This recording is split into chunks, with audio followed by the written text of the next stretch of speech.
You are about to learn one of the biggest secrets in the history of the world. It's a secret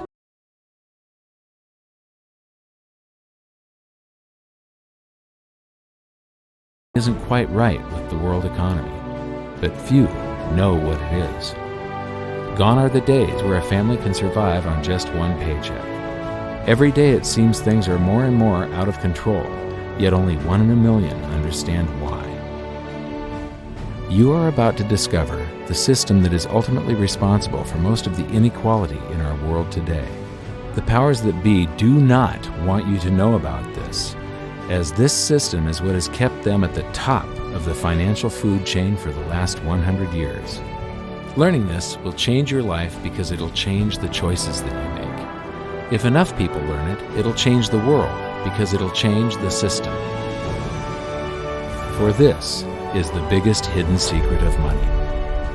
Never in human history have so many been plundered by so few, and it's all accomplished through this, the biggest scam in the history of mankind.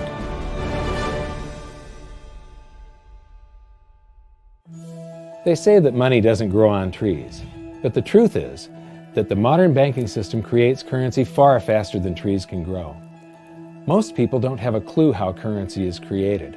Economists and bankers make it sound so complex that people think they can't understand it. But I'm going to strip our monetary system down to its essence so that you can see the scam behind the curtain and just how it affects you.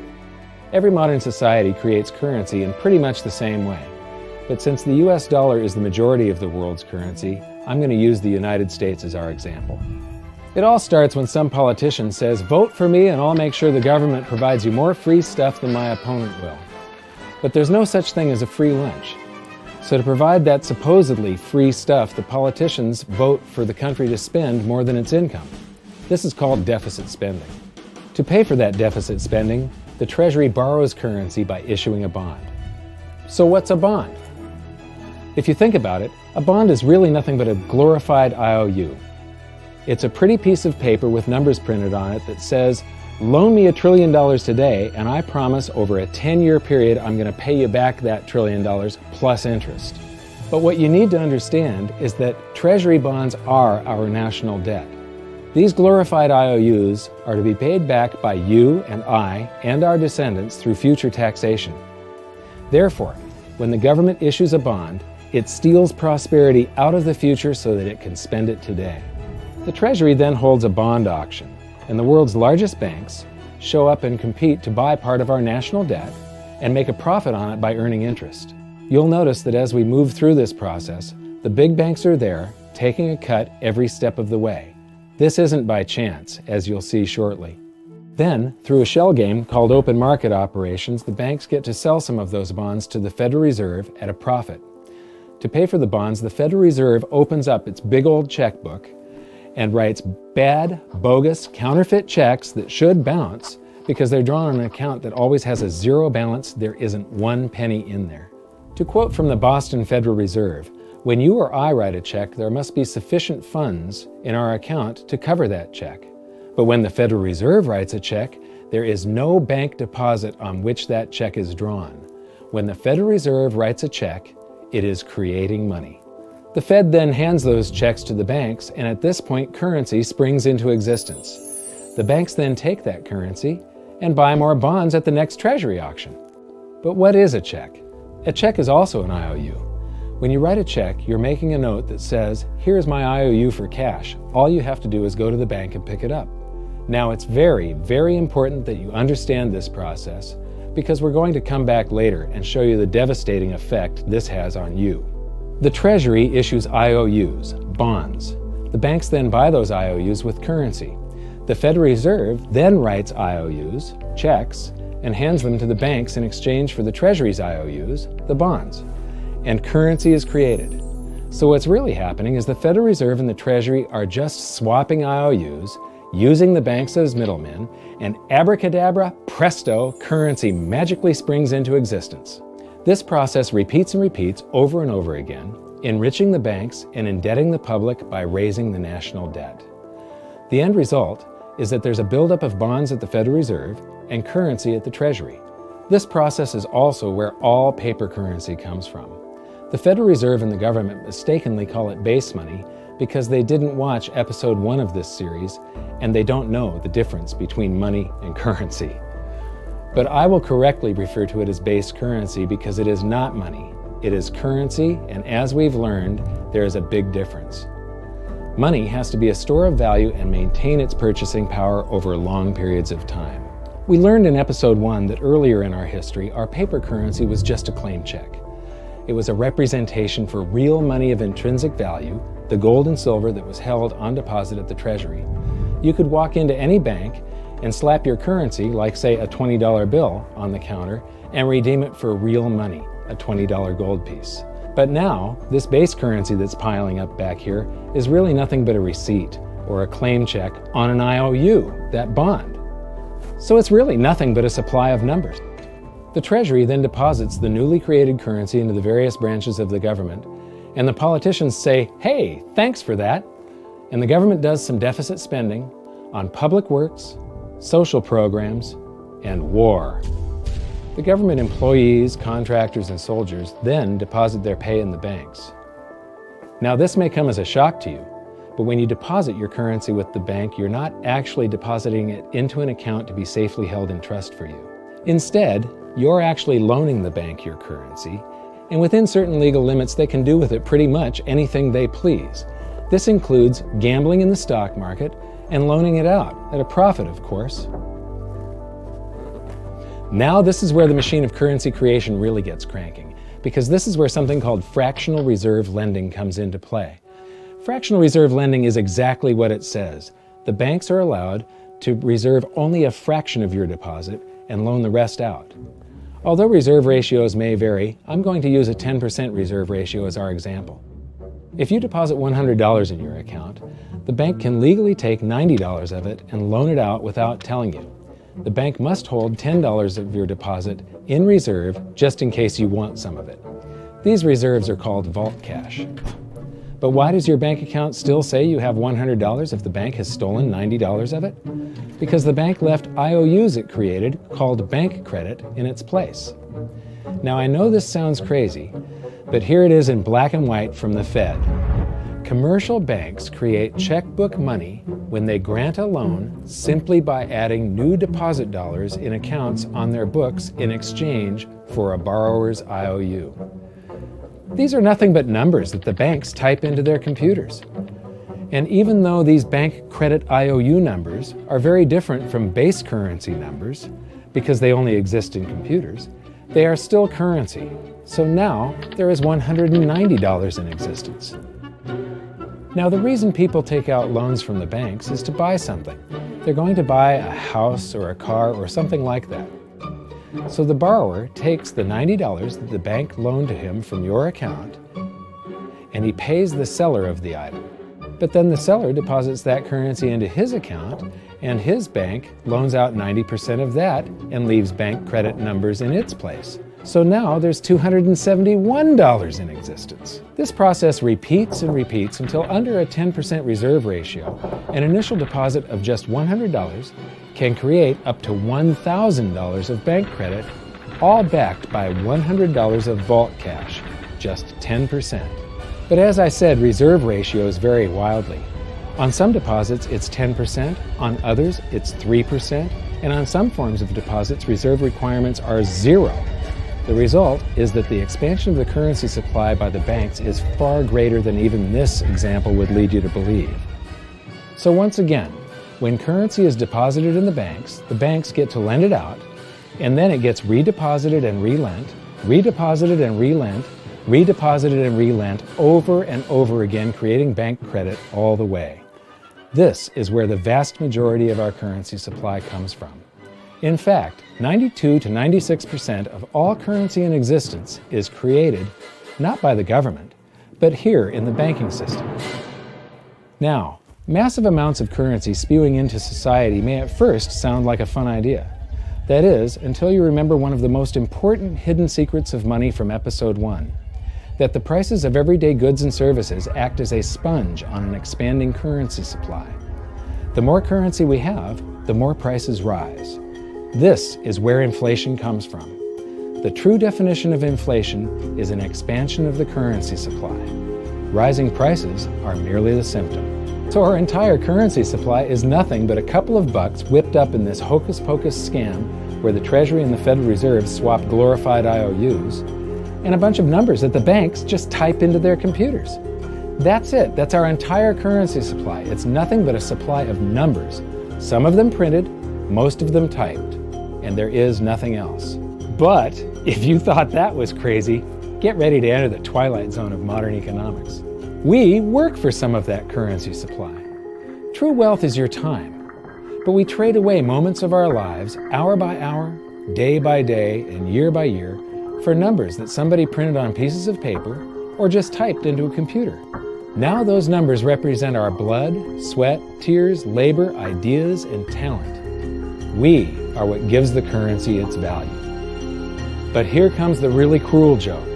We work hard so that we can save some of that currency, so that we can pay the tax collector. In the United States, it's known as the IRS. They then turn it over to the Treasury so that the Treasury can pay the principal plus interest on that bond that the Federal Reserve bought with a check drawn on an account that has nothing in it. Now let's do a recap on this section, because this is where the system begins to rob you and I on a massive scale.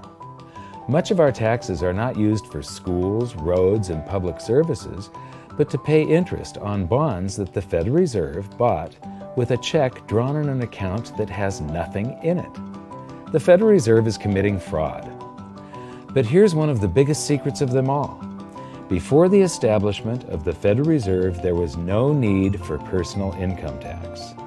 The Federal Reserve was created in 1913, and that very same year, the Constitution was amended to allow income tax. Do you really think this was just a coincidence?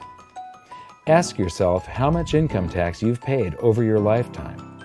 Much of it has been silently siphoned away into the hands of those who own the system.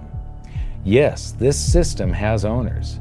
Who they are is an even bigger secret that we'll get to shortly. But first, we need to understand the mumbo-jumbo of the so-called debt ceiling. It's all based on a huge paradox. There was interest due on that bond, and there was interest due on every one of those loans that the banks made. That means that there is interest due on every dollar in existence. Let me ask you something. If you borrow the very first dollar into existence, and that's the only dollar that exists on the planet, but you promise to pay it back plus another dollar's worth of interest, where do you get the second dollar to pay the interest? The answer is that you have to borrow that one into existence and promise to pay it back with interest as well. So now there are $2 in existence, but you owe $4, and so on and so on. The result is there's never enough currency to pay the debt. There is always more debt in the system than there is currency in existence to pay the debt. Therefore, the whole system is impossible. It is finite. It will come to an end one day. What would happen if the government stopped borrowing to do deficit spending? Are the payments on those treasury bonds going to stop? What would happen if the public stopped borrowing and going deeper into debt? Are your house and car payments going to stop? No. There is a payment due every month on the principal plus the interest on every dollar in existence, and those payments do not stop. If we stop borrowing, then no new currency is created to replace the currency that we used to make those payments. Whether you're making a payment on a loan or paying tax to make a payment on a bond, the portion of the payment that goes to pay off the principal extinguishes that portion of the debt. But the debt also extinguishes the currency. Currency and debt are like matter and antimatter. When they meet, they annihilate each other. If we just pay off the principal only on all the loans and bonds that exist, the entire currency supply just vanishes. So if we don't go deeper into debt every year, look what happens. The whole thing goes into a deflationary collapse under the weight of those payments. Politicians and pundits alike talk about balancing the budget, paying down the debt, and living within our means. They don't understand that that is deflationary. It is impossible to do under our current monetary system without collapsing the whole economy. This is why any talk of a debt ceiling is not only ridiculous, it's delusional. The system is designed to require ever-increasing levels of debt just to continue. And that's why politicians will always kick the can down the road and raise this so-called debt ceiling over and over again until the whole system finally collapses under its own weight. In other words, they don't want it to collapse on their watch. The Founding Fathers of the United States knew the dangers of central banking and fought to free themselves from this very thing. The Revolutionary War started out as a tax revolt, but now we must pay tax just to have a monetary system.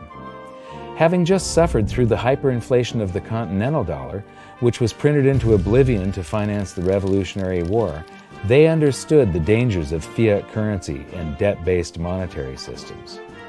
So to protect future generations from institutional theft and out-of-control government, they wrote into the Constitution that only gold and silver can be money for the simple fact that you can't print them. Our current system is not only unconstitutional, but it robs us of the liberty and prosperity our forefathers fought and died for. We are all feeling the effects of ignoring the Constitution right now. By forcing more currency into circulation, our purchasing power is diluted. Inflation is a slow and insidious stealth tax that is simply the result of this debt-based monetary system. This system empowers and benefits those who create the currency and receive it first, as they get to spend it into circulation before it has an effect on the economy. They're stealing purchasing power from you and transferring it to the banks and the government every hour of every day because of this false monetary system. And it's not like the people at the top don't know this. To quote the Federal Reserve, the decrease in purchasing power incurred by the holders of money due to inflation imparts gains to the issuers of money. This is a fraud. It is a pyramid scheme, it is a Ponzi scheme, it's a scam, and it's a lie. Our entire monetary system is nothing but a form of legalized theft. But here's the biggest con job of them all. The Federal Reserve is not federal, it has stockholders.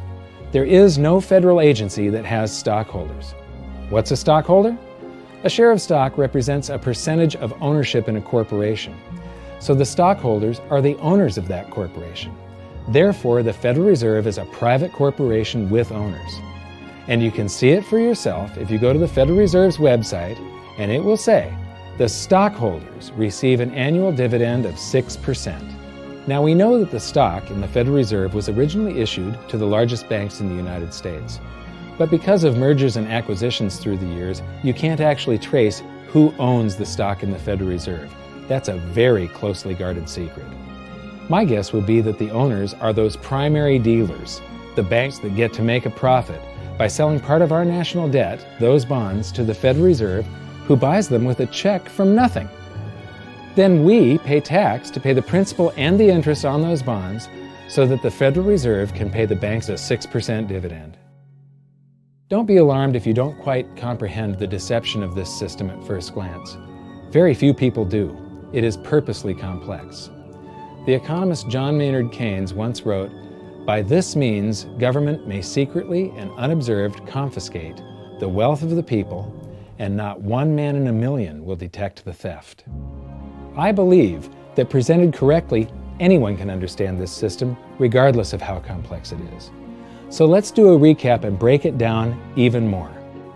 The way the system works is that, step 1, the government creates glorified IOUs. These bonds increase our national debt and put the public on the hook to pay it back. Step 2, IOUs are swapped to create currency. The Treasury sells the bonds to the banks. The banks then turn around and sell our national debt at a profit to the Federal Reserve, which they probably own.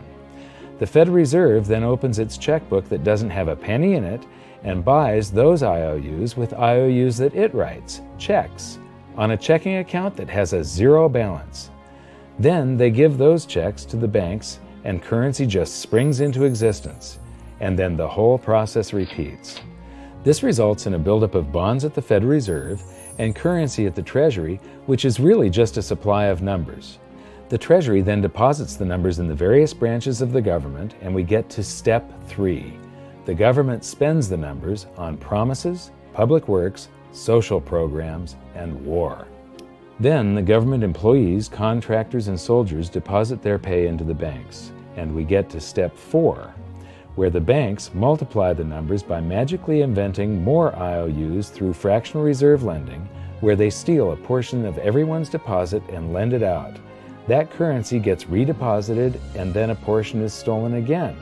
And the process repeats over and over, magnifying the currency supply exponentially. Then we work for some of those numbers, which brings us to step 5, where our numbers are taxed. We pay tax to the IRS, who then turns our numbers over to the Treasury, so the Treasury can pay the principal plus the interest on bonds that were purchased by the Federal Reserve with a check from nothing. Then we get to step 6, the debt ceiling delusion. The system is designed to require ever-increasing levels of debt and will eventually collapse under its own weight because politicians always kick the can down the road. They don't want it to collapse on their watch. And finally, step 7, the secret owners take their cut. The world's largest banks own the Federal Reserve. Those banks make a profit selling our national debt to the Fed. They make a profit when the Fed pays them interest on the reserves held at the Fed, and the Fed pays them a 6% dividend on their ownership of the Fed. This system is fundamentally evil. It funnels wealth from the working population to the government and the banking sector. It is the cause of the artificial booms and busts of modern economies, and it causes great disparity of wealth between the rich and the working class. And it is only possible because we no longer use real money, we use currency. But worst of all, it is a form of enslavement. Bond is the root word of bondage. Whenever a government issues a bond, it is a promise to make us pay tax in the future. Nobody asked you if you wanted to pay tax today for the prosperity we all enjoyed in the last century. Nobody is asking our children if they want to work hard in the future to pay for the prosperity we're enjoying now. George Washington once wrote to James Madison, "No generation has the right to contract debts greater than can be paid off during the course of its own existence." By stealing prosperity from tomorrow so we can spend it today, we enslave ourselves and future generations. Now this all sounds pretty bad, but there is great hope, for you are the greatest threat to this false monetary system. This system relies on the public being ignorant of its workings. Please share this knowledge with everyone you know, because an informed public that fully understands the system can build a better future for generations to come. And now I leave you with this quote, widely attributed to a former director of the Bank of England. The modern banking system manufactures money out of nothing. The process is perhaps the most astounding piece of sleight of hand that was ever invented. Banking was conceived in inequity and born in sin. Bankers own the earth. Take it away from them, but leave them the power to create money and control credit, and with the flick of a pen, they will create enough money to buy it back again. But if you want to continue as the slaves of bankers and pay the cost of your own slavery, let them continue to create money and to control credit. This is the Federal Reserve in Washington, D.C. It's located on Constitution Street, and that is just as much of a joke as the New York Fed being located on Liberty Street. Both of them are unconstitutional, both of them limit our liberty, and they transfer wealth away from us every second of every day to the Federal Reserve, to the government, and to the banking sector. You are now among the 1 in a million who can detect the theft of your prosperity. So the big question is, what can you do about it? 1. Watch this video until you can describe and teach it to others. Those who understand this system can make preparations for its unavoidable collapse and protect themselves. History shows that those who don't will probably be wiped out. 2.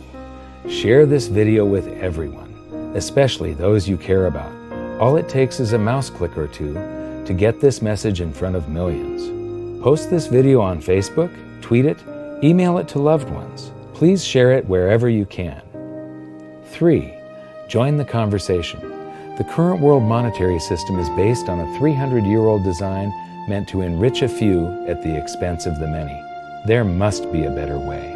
At hiddensecretsofmoney.com, we've created an open-source platform for the design and development of a new world monetary system.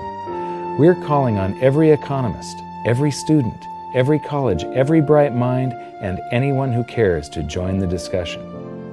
In educating ourselves and each other, we can prevent the further loss of our freedoms and maybe, just maybe, win some of them back.